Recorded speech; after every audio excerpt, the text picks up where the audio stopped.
할렐루야. 부활하신 주님을 찬양합니다. 우리가 부활주일 예배를 지난주에 드렸죠. 그러나 예수님 부활하심은 1년에 한 번 있는 이벤트가 아니라 우리가 날마다 오늘도 영위하고 누려야 할 생명의 능력인 줄 우리가 믿기 때문에 5개월 전에 12월 중순쯤인가요? 그때 중단했던 요한복음 강해를 다시 얼마 남지 않았습니다. 이어가면서 예수님 부활하신 그 말씀을 우리 다시 살펴보면서 은혜를 나누고자 하는 것입니다. 여러분, 예수님 부활하심의 그 말씀을 우리에게 주신 이유가 무엇일까요? 여러분, 이 말씀을 통해서 말씀이신 예수님, 다시 살아나신 주님을 볼 수 있는 것입니다. 믿으십니까? 우리는 우리 눈으로 보는 것이 아니에요. 말씀을 통해서 예수님을 보는 것이. 그래서 오늘 본문을 유심히 보면 유독 많이 나오는 단어가 있어요. 동사가 있는데 본다라고 하는 동사입니다. 1절에도 나오죠. 1절 말씀 읽겠습니다. 안식 후 첫날 일찍이 아직 어두울 때에 막달라 마리아가 무덤에 와서 돌이 무덤에서 옮겨진 것을 보고. 아멘. 막달라 마리아가 안식 후 첫날, 안식일 어길 수 없으니까 끝날 때까지 참고 기다렸다가 지나고 그 새벽 미명이죠. 일찍이 아직 어두울 때, 그때 예수님 시신이라도 보려고 달려온 것이에요. 여러분, 그 마음이 어때요? 지극한 사랑이죠. 누가복음 8장 2절을 보니까 막달라 마리아는 아주 흉악한 7 귀신에 들렸던 여인이었습니다. 예수님 만나고 그 귀신의 억압에서, 결박에서 풀려나서 새 삶을 얻고 예수님을 섬기는, 그리고 예수님 죽으시는 그 십자가까지 따라온 주님을 사랑하는 여인이었어요. 사람들이 볼 때에는 정말 보잘것없고 자랑할 것이 없는, 그리고 전에 귀신 들렸던 여자라는 낙인 찍힌 그런 사람이지만, 여러분, 이 역사적인 영광스러운 주님의 부활하심의 첫 번째 증인으로 삼아주실 만큼 주님이 얼마나 그를 사랑하셨으며 얼마나 존귀하게 여기셨는가를 알 수가 있는 것이죠. 그런데 일찍이 아직 어두울 때에 왔어요. 왔는데 아무것도 보이지 않습니다. 근데 그것은 그저 시간적인 정보만 우리에게 제공해 주는 것이 아니라 예수님의 부활하심이 과연 무엇인가, 그 말씀을, 그 뜻을 아직 깨닫지 못하는 영적인 무지 속에 그가 있다는 그 상태를 우리에게 말해주는 것입니다. 왜냐하면 그는 무덤가로 사랑하는 마음으로 달려왔지만 여전히 그를 지배하고 있는 것은 슬픔입니다. 사랑하는 예수님을 잃었다는 그 슬픔, 그리고 두려움, 무지의 먹구름, 그리고 절망감, 그것이 그를 완전히 지배하고 있어요. 여러분, 슬픔이 지배할 때 그 슬픔이 우리를 마비시키려고 할 겁니다. 경험해 보셨죠? 삶의 의미를 잃게 만들어요. 이렇게 하는 것이 무슨 의미가 있나, 그런 생각이 들게 하죠. 집 밖으로 나오지 못하게 합니다. 이불 밖으로 나오지 못하게 합니다. 그게 슬픔인 것이. 아무것도 못하게 만들어요. 여러분, 그때 마리아는 그 슬픔을 딛고 일어날 수 있는 그 힘, 그것이 있었습니다.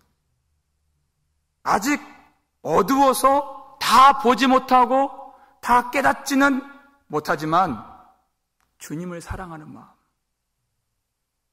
그것이 그 슬픔을 딛고 일어서서 무덤가라도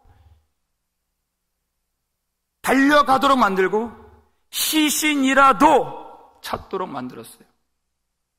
지금은 다 보지 못해요. 그러나 그렇게 그가 나아갔을 때 결국 주님이 자신을 보여주시고 부활의 영광을 입혀주시는 것이 결국 내가 주를 보았다 선포하게 만들어주신다는 것입니다. 여러분, 그가 무덤가로 갔는데 돌이 굴려진 것을 봤어요. 그것은 부활의 증거죠. 그런데 그가 그것을 어떻게 해석을 했습니까?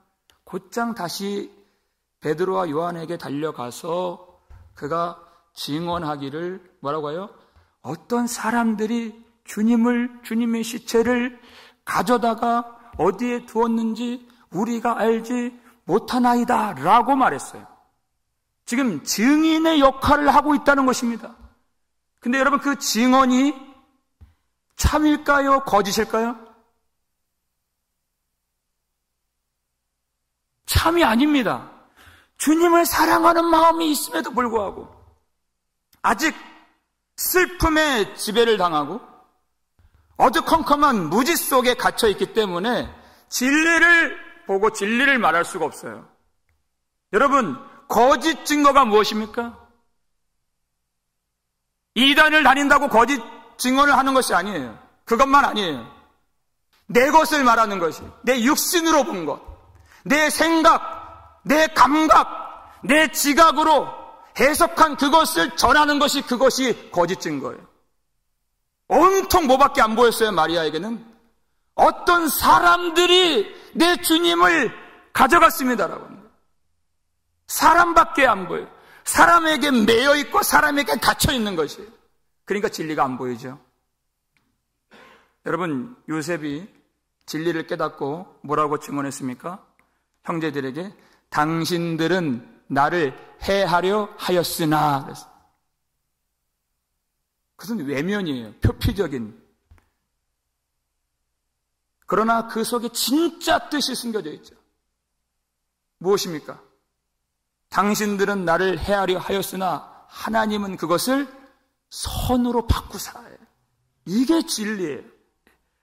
사람들이 좌지우지할 수 없는 사람들에 묶여서 진리를 보지 못하는 것이 아니라 이 모든 배후에서 역사하시는 역사의 통치자, 생명의 주관자를 보는 것이에요.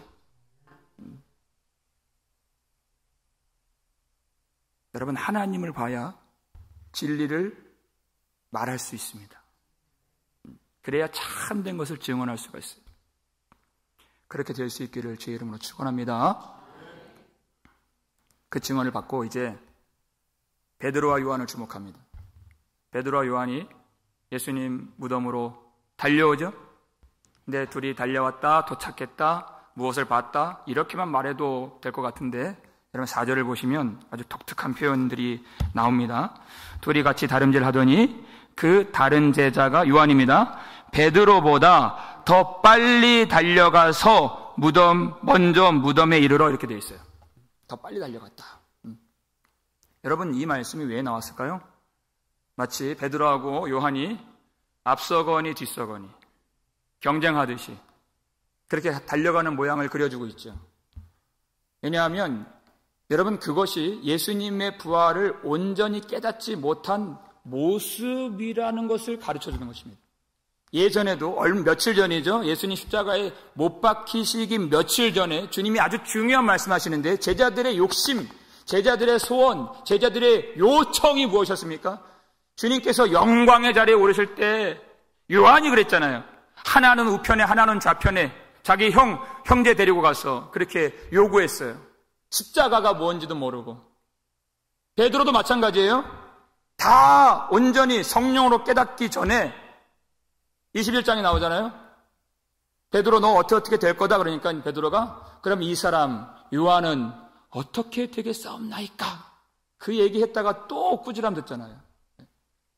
지금 경쟁 구도 가운데 있다는 것이에요.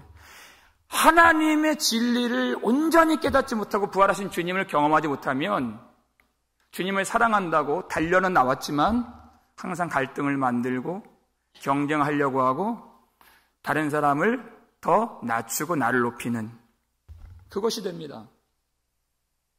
주님을 온전히 알지 못하는 것이에요. 여러분, 성령이 임하시면 어떻게 되나요? 다른 제자, 다른 사람이라는 것은 없어지는 것입니다. 다른 사람이라는 건 없어요. 왜? 우리가 다 한 몸이 되었기 때문이에요. 이게 성령이 우리 속에 내주하시는 아주 중요한 표징인 것입니다. 남이 없어요. 남이. 타자란 없는 것입니다. 우리밖에 없는 것이에요. 오직 나를 구속하신 예수님만 보이는 것이, 예수님 안에 우리가 있는 것이에요. 그러니까 성령 받고 사도행전 3장 보니까 베드로와 요한이 함께 성전에 들어갈새 나란히 들어가잖아요. 나뉘어지지 않아요. 경쟁할 필요가 없어요.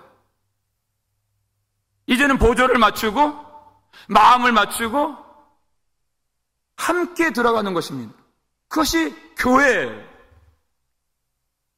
여러분, 경쟁할 때도 거기에 힘이 있습니다. 힘을 받을 수 있습니다. 그런데 여러분, 열정이 있다고 해서 다 성령이 주시는 것이 아니더라고요. 경쟁하면서 에너지를 내는 그런 교회가 있어요. 그건 잘못된 것이에요. 내가 정말 성령께서 주시는 힘으로 내가 일을 하는가? 아니면 그냥 사람의 육신의 힘으로 하려고 하는 것인가? 어떻게 알 수 있느냐? 하나의 시금석이 있어요. 로마서 12장 15절 보면 이런 말씀이 있죠. 즐거워하는 자들과 함께 즐거워하고, 어렵지 않죠? 우는 자들과 함께 울라. 이 말씀 자체는 어렵지 않다는 뜻이에요. 여러분, 두 가지, 즐거워하는 자들과 즐거워하는 것, 그리고 우는 자들과 함께 우는 것, 1번이 있고 2번이 있어요. 여러분, 무엇이 정말 어려운 것일까요? 1번이 2번이에요? 진짜 해본 사람은 알아요. 사람은 자기보다 좀 못하다고 하는 사람들에게는 많은 긍휼을 베풀 수 있습니다. 어려운 사람들 위로하는 것, 그렇게 할 수 있어요. 그런데 정말 즐거워하는 자하고 함께 즐거워하는 것, 살아보니까 이것처럼 어려운 것이 없더라고요. 어려워요. 네.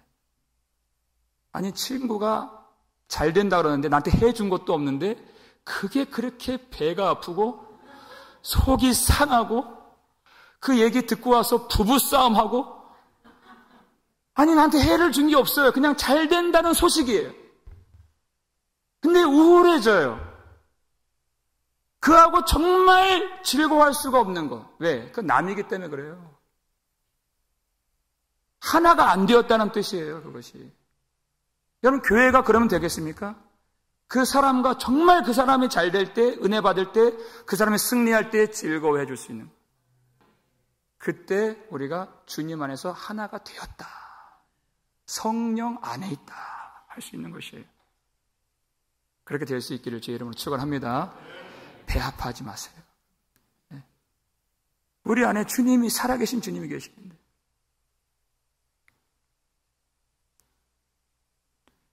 먼저 요한이 왔어요. 그런데 몸을 구부려서 보니까 안에 세마포가 놓여 있는 것을 봤죠. 그도 보았어요. 그런데 후발주자, 뒤늦게 쫓아온 베드로가 먼저 이제 무덤 안에 들어가요. 거기서 요한이 보지 못한 수건을 보았죠. 그 세마포와 수건, 이 두 가지 예수님의 부활하심의 중요한 증거물이 되는 것입니다. 만약 마리아가 생각하는 것처럼 누군가 예수님 시신을 도둑질해 갔다면, 여러분, 세마포는 굉장히 비싼 것입니다. 그것을 놓고 갈 리가 만무하죠. 그럴 리가 없다는 것입니다. 그런데 수건이 어떻게 놓여 있느냐? 수건은 세마포하고 따로 그냥 머리에 쌓였던 그대로 얌전히 놓여 있다, 그 뜻이에요. 그럼 무슨 뜻일까요?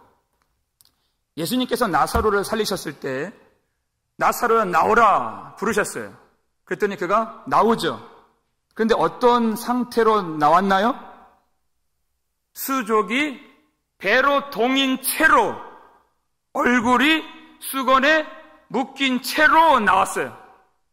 그때 자기 스스로 그것을 풀 수가 없는 것입니다.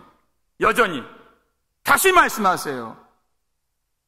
풀어 놓아 다니게 하라 그런 것이에요. 예수님 말씀하실 때 그것이 풀려지고 이제 진짜 자유를 누리게 된 것이에요. 그러니까 예수님 말씀으로 묶였던 것이 풀려지죠. 근데 예수님은 그것이 아니에요. 예수님의 부활하심과 나사로의 부활과 다른 점이 하나 있다면, 나사로의 부활은 예수 그리스도로 말미암아 된 것이고, 예수님의 부활하심은 예수님 스스로가 부활의 능력이 되신다는 것입니다. 그게 달라요. 우리는 주님께 의존적이에요. 근데 주님은 자존하신 주님이십니다. 생명의 주권자이세요. 그래서 주님이 살아나신 것이, 그걸 말하고 있는 것이다. 그러니까 예수님 요한복음 10장 18절에서 나는 버릴 권세도 있고 다시 얻을 권세도 있노라 하는 것입니다. 세상이 예수님을 훔쳐갈 수 있느냐 하는 것이에요. 세상이 예수님의 생명을 빼앗아갈 수가 있느냐. 세상은요, 교회를 억누르고 억압하고 조련하고 휘두르는 그런 세상이죠. 그러나 예수님은 휘둘림 당하지 아니하신다. 예수님은 자유하신 분이십니다. 내 목숨을 버리는 것은 다시 얻기 위함이라 그랬어요. 예수님은 누구에게도 눌림받지 않고 누구에게도 휘둘리지 아니하시는 주님이십니다. 여러분, 그 주님이 우리 안에 계십니다. 생명의 주권자가 우리 안에 계세요.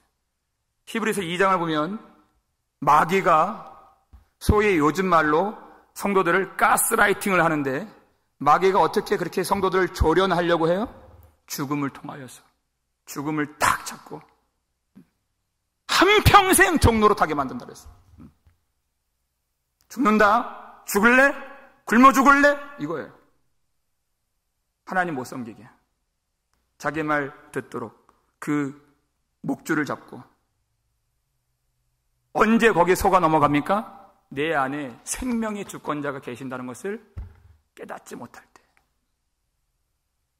내 안에 계신 분이 죽음을 이기시고 승리하신 부활하신 주님이십니다. 그러니까 그 죽음에 더 이상 우리가 매여 있을 수 없다는 것이에요. 종노릇 할 수 없다는 것이에요. 속아 넘어갈 수 없는 존재가 되었다는 것입니다.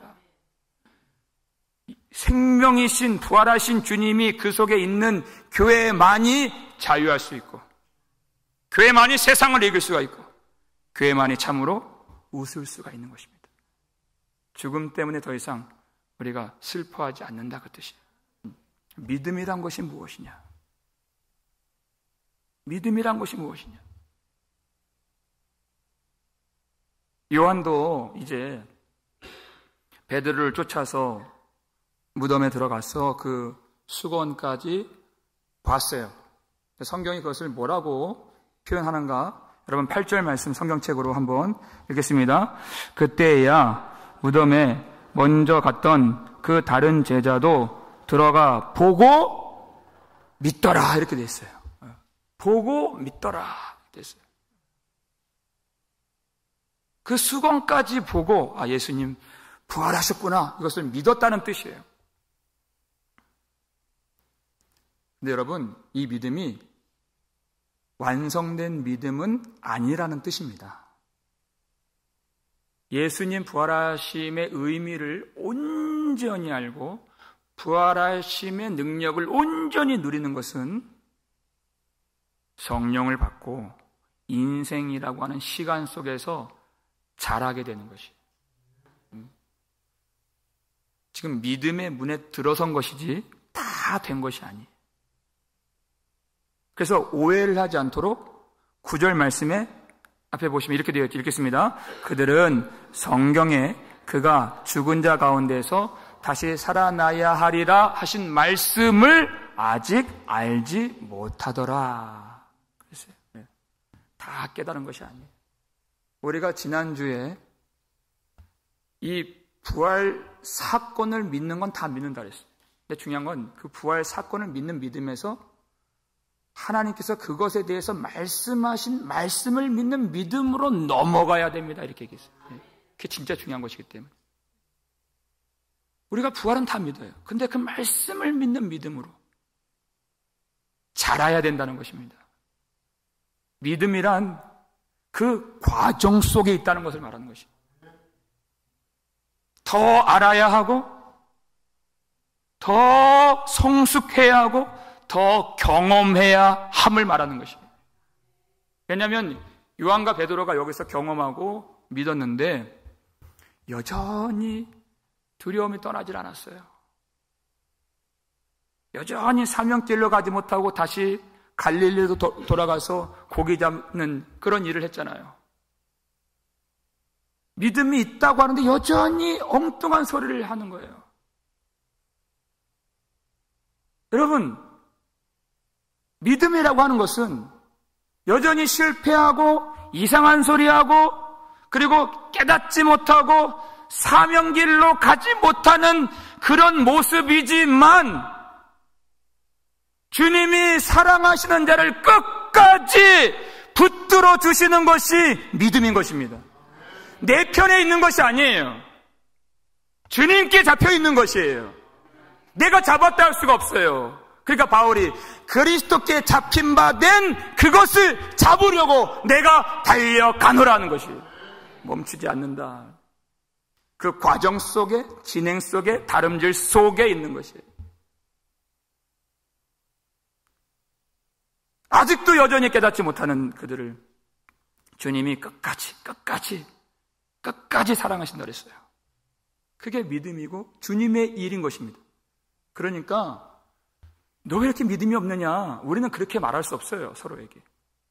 그건 주님만 하실 수 있는 말이에요. 그러니까 내 믿음이 저 사람보다는 낫지. 여러분, 그렇게 경쟁할 수도 없어요. 왜? 주님의 일이기 때문에 그래요. 그리고 믿음은 그 다음이 있어야 된다는 뜻입니다. 믿음 그 다음, 그 삶이 있어야 된다는 뜻이에요. 믿는다라고 했는데 베드로와 요한이 어디로 갔는지 보세요.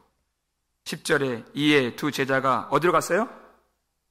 자기들의 집으로 돌아가니라 그랬어요. 믿지 않는 건 아니에요. 근데 그냥 집으로 가는 믿음. 집으로만 가는 믿음. 너무 우리 같지 않습니까? 뜨겁게 예배드리고 찬송하고 아멘 할렐루야. 그리고 어디로 가요? 집으로만 가는 믿음. 교회, 집, 교회, 집, 교회, 집. 이거를 최고의 가치로 생각하는 믿음. 너무 집으로만 가는 거 좋아하지 말라는 거예요.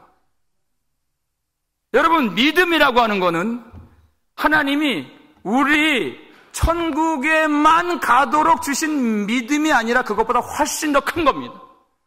훨씬 큰 거예요. 어디로 가야 되겠습니까? 목사님 그럼 집에 가지 어디 가겠어요? 그러므로 너희는 가서 그랬잖아요. 그러므로 너희는 가서, 거긴 집이 아니에요. 모든 족속으로 제자를 삼아 아버지와 아들과 성령의 이름으로 세례를 베풀고 내가 너희에게 분부한 모든 것을 가르쳐 지키게 하라. 거기로 가라는 것입니다. 주님이 가라고 하시는 그곳, 주님이 가셨던 그곳, 성령으로 이끄시는 그곳. 그래서 제자들이 성령 받고 땅끝까지 이르러 주님의 부활의 증인이 되었잖아요. 주님이 가라고 하신 곳이 있습니다. 근데 여전히 집으로도 가지 못하고 사명길로도 가지 못하는 한 여인이 있죠. 막달라 마리아, 우리와 비슷한, 슬픔에 젖어서 그가 하염없이 아직도 오도 가도 못하고 무덤가에서 울고 있다는 것이에요. 사랑하는 주님을 잃었다고 하는 그 상실감과 내가 아무것도 할 수 없다고 하는 그 무력감, 그리고 더 이상 내게는 소망이 없다고 하는 그 절망감 속에서 하염없이 우는데 천사들이 그에게 다가가서 여자여 어찌하여 우느냐 이렇게 얘기해요. 그랬더니 마리아가 뭐라고 대답을 합니까? 13절 중간에 읽겠습니다. 사람들이 내 주님을 옮겨다가 어디 두었는지 내가 알지 못함이니이다. 여러분 잘 보세요. 지금 마리아가 울 필요가 있는 울음입니까? 울 필요가 없는 울음입니까? 잘 보세요. 대답을 해보세요. 울 필요가 없는 울음을 지금 울고 있다는 것이에요. 아니, 사람들이 어떻게 예수님 시체를 가져가요? 예수님 다시 부활하셨는데. 일어나지도 않은 일 가지고 울고 있다. 울 필요가 없는 일 가지고 그렇게 구슬프게 사랑한다는 그런 미명하에 그렇게 울고 있다는 것이에요.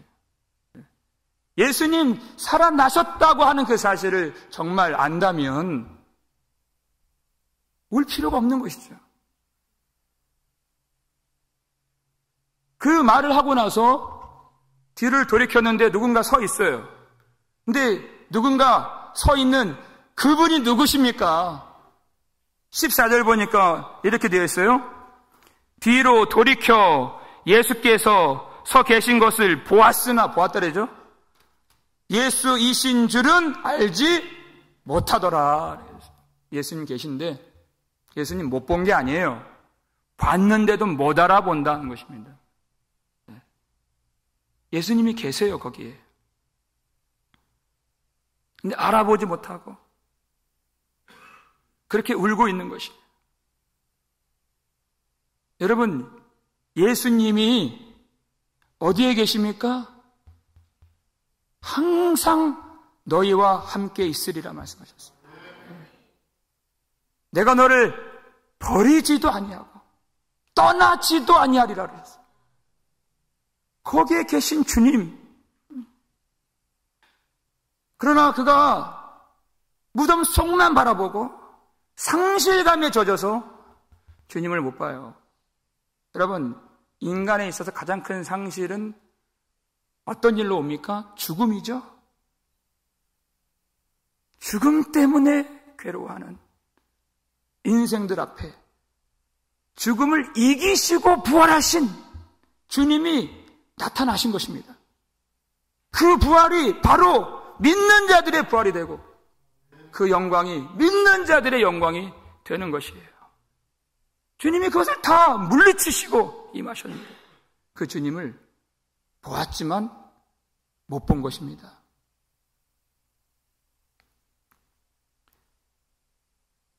여러분, 우리 아이들 기를 때 이거 꼭 주님이 우리와 함께 하신다는 거 가르쳐 줄 수 있길 바랍니다. 학교를 다니는 것도 뭐 보통 일이 아니더라고요. 어떨 때는 아이들이 따돌림도 당하고 어떨 때는 뭐 싸우다가 뭐 두들겨 맞기도 하고 뭐 그런 일을 당해요. 그때 뭐 여러 가지 가르침이 있을 수 있겠지만 이거 한 가지. 주님이 지금 너와 함께 하셔.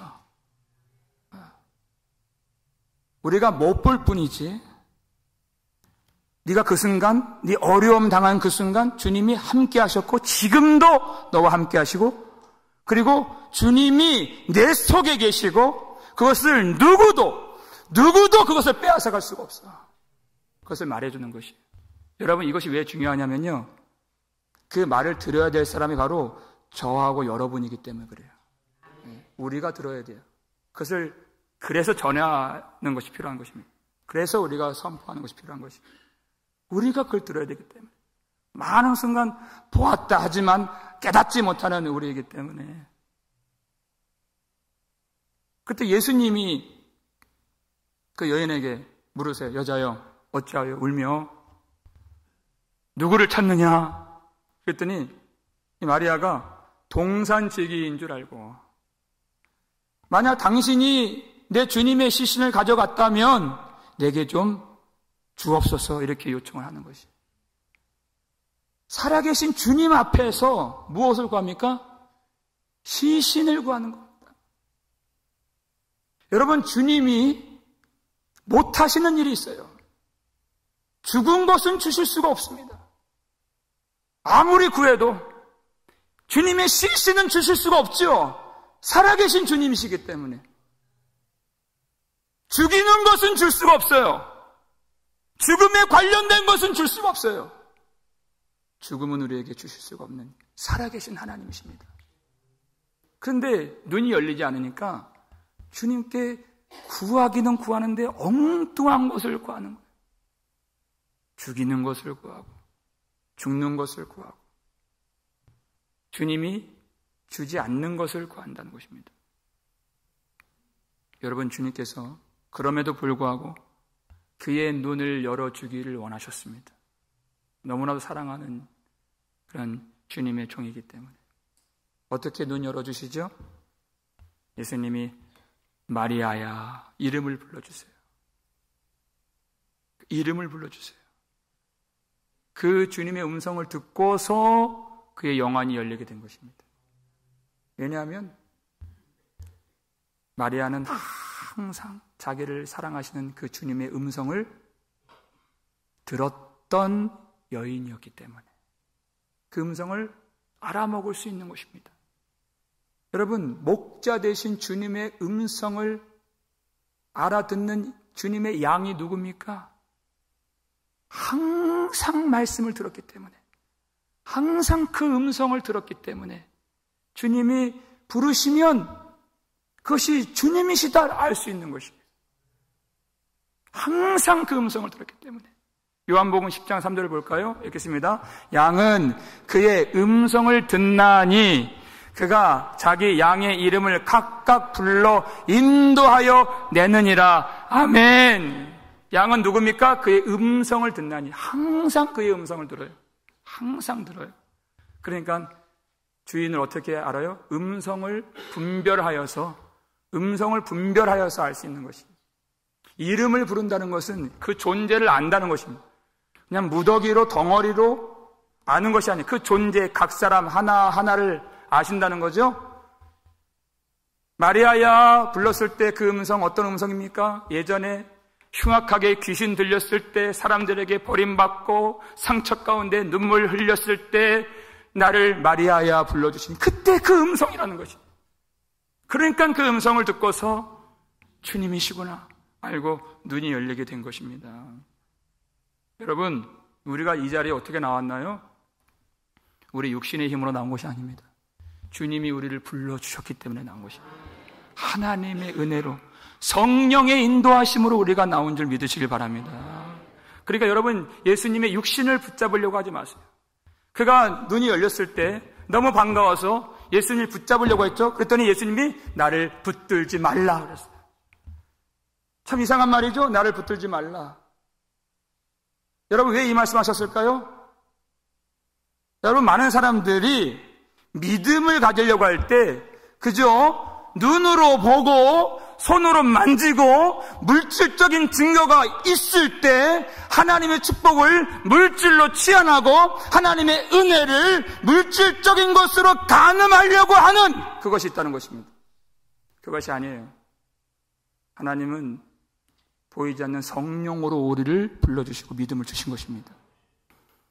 예수님 육신을 붙들면 더 깊은 곳으로 갈 수가 없어요. 예수님이 아버지께로 올라가셔야, 그리고 성령으로 내려오셔야 성령으로 이제 말씀을 깨달아요. 성령으로 말씀을 깨닫고 그 전보다 더 깊고 더 넓고 더 진실한 주님과의 교제로 들어갈 수 있는 것이에요. 그 뜻입니다. 그러니까 예수님이 나를 붙들지 말라 그렇게 말씀하시고 더 좋은 대안을 제시해 주세요. 그것이 무엇입니까? 여러분 17절 중간에 읽겠습니다. 너는 내 형제들에게 가서 이르되 내가 내 아버지 곧 너의 아버지 내 하나님 곧 너의 하나님께로 올라간다 하라 하시니. 아멘. 주님이 더 원하시는 것이 이것이. 우리는 예수님 붙들고 교회에 모여서 은혜 받고 또 그렇게 그 구원의 희락을 누리면서 예배 드리는 거 참 좋아하죠? 참 좋아요. 그러나 그 믿음 그리고 그 다음이 있어야 된다는 것입니다. 그 다음이 있어야 된다.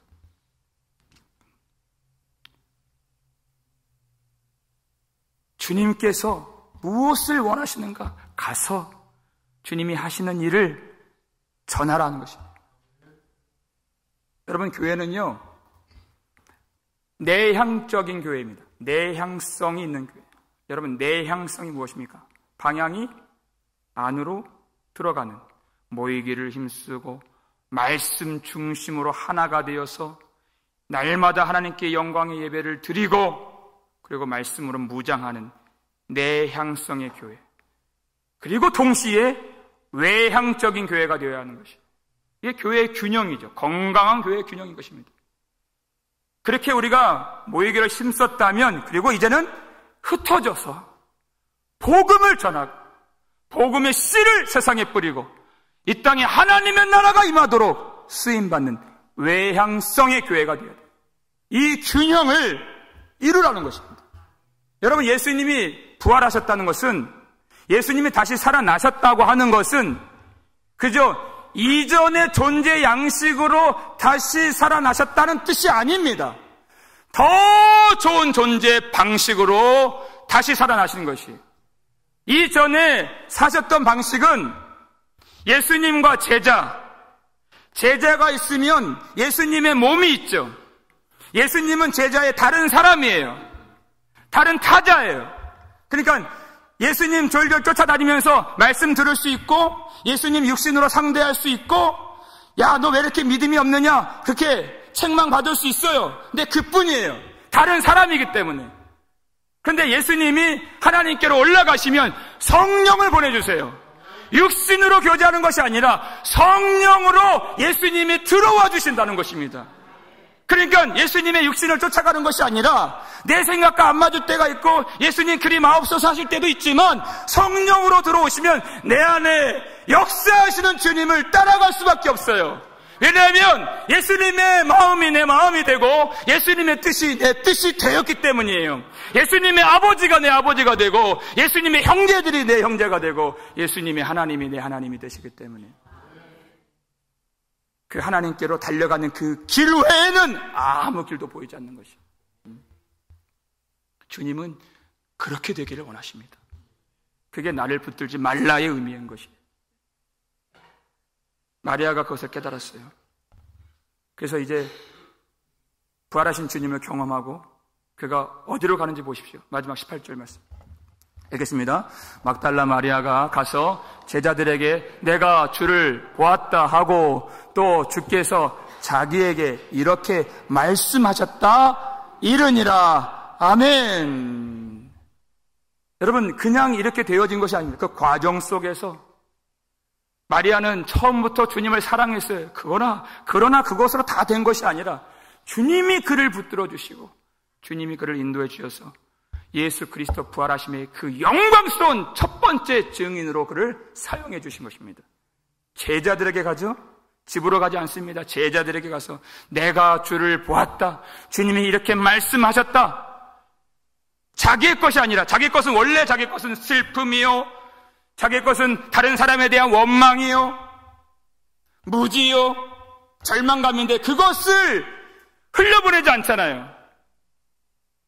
부활하신 주님 만나니까 삶의 균형이 회복이 되고 영적 질서가 회복이 되어서 주님의 것을 전하는 것이에요. 내가 주를 보았다. 주님을 나타내죠. 주님이 이렇게 말씀하셨다. 그것을 전하는 것입니다. 여러분, 부활하신 주님 만나면 우리의 믿음의 삶이 균형 잡힌 삶이 될 줄 믿으시기 바랍니다. 뭐든 어디론가 치우쳐진 그 영적 질서가 온전하게 세워지게 될 줄 믿으시기 바랍니다. 그 슬픔이 주님 만난 기쁨이 되죠. 무덤으로 달려갔던 그 걸음이 이제 사명의 길로 형제들에게로 달려가는 그 걸음이 되었어요. 그리고 신음하던 입술, 다른 사람들이 가져갔다 하는 그 원망의 입술이 내가 주를 보았다 하는 선포하는 영광스러운 입술이 된 것입니다. 여러분, 우리 삶에 이런 균형이 이루어져야 돼요. 주님을 사랑한다고는 하는데 삶의 균형이 다 깨진 사람이 있어요. 믿음이 있다고는 하는데 가정을 보면 다 가정이 깨어져 있어요. 열정이 있다고 하는데 하는 일마다 갈등을 만들고 문제를 야기시키고 관계를 깨뜨리는 그런 사람들이 있어요. 여러분, 부활하신 주님 만나면 우리의 삶의 진정한 믿음의 질서가 회복이 되는 것입니다. 네. 여러분, 우리가 어디로 가야 되겠습니까? 이 복음은 생명의 말씀이기 때문에 묶여 있을 수가 없습니다. 이 말씀이 풀려서 여기저기 다니면서 생명의 역사를 이루어낼 수 있도록 우리가 쓰임받는 것이에요. 이 복음은 하나님의 능력이 됨이라 그랬어요. 두나미스, 다이너마이트라는 단어가 여기서 나왔죠. 이 세상을 복음으로 터뜨릴 수 있는 하나님의 능력이 될 수 있도록 쓰임받는 것입니다. 거기서 어려움 당하고 핍박 당하고 욕을 먹고 우리가 박해를 받아도 우리는 웃을 수 있습니다. 부활하신 주님이 우리 속에 거하시기 때문에 넉넉할 수 있고 우리는 이길 수 있는 것입니다. 여러분, 이 말씀을 통하여서 우리의 삶의 균형이 다시 회복되고 어둠으로 죽음으로 치우친 이 세상을 다시 생명으로 건져 올리는 데 아름답게 쓰임받을 수 있는 우리 복음장로교회 다 될 수 있기를 주의 이름으로 축원합니다.